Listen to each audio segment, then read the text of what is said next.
ಮುಖ್ಯಮಂತ್ರಿ ಡಿಕೆ ಶಿವಕುಮಾರ್ ನೇತೃತ್ವದ ರಾಜ್ಯ ಸರ್ಕಾರ ಆಡಳಿತ ಸುಧಾರಣೆ ಮತ್ತು ಜಿಲ್ಲಾ ಮಟ್ಟದ ಅಭಿವೃದ್ಧಿಗೆ ವೇಗ ನೀಡುವ ನಿಟ್ಟಿನಲ್ಲಿ ಮಹತ್ವದ ಕ್ರಮ ಕೈಗೊಂಡಿದ್ದು ಸಂಪುಟದ ಪ್ರಮುಖ 13 ಸಚಿವರಿಗೆ ವಿವಿಧ ಜಿಲ್ಲೆಗಳ ಉಸ್ತುವಾರಿ ಜವಾಬ್ದಾರಿಯನ್ನು ಹಂಚಿಕೆ ಮಾಡಿ ಅಧಿಕೃತ ಆದೇಶ ಹೊರಡಿಸಿದೆ. ಕರಾವಳಿ ಮತ್ತು ಮಲೆನಾಡು ಭಾಗದ ಉಡುಪಿ, ದಕ್ಷಿಣ ಕನ್ನಡ, ಉತ್ತರ ಕನ್ನಡ ಮತ್ತು ಕೊಡಗು ಜಿಲ್ಲೆಗಳ ಭಾರಿ ಜವಾಬ್ದಾರಿಯನ್ನು ಸಚಿವ ಯುಟಿ ಖಾದರ್ ಅವರಿಗೆ ನೀಡಲಾಗಿದೆ.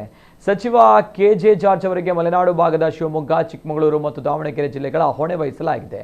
ಹೀಗೆ ವಿವಿಧ ಜಿಲ್ಲೆಗಳ ಉಸ್ತುವಾರಿಯನ್ನು ಇತರ ಬೇರೆ ಬೇರೆ ಸಚಿವರಿಗೆ ಹಂಚಿಕೆ ಮಾಡಿ ರಾಜ್ಯ ಸರ್ಕಾರ ಆದೇಶ ಹೊರಡಿಸಿದೆ.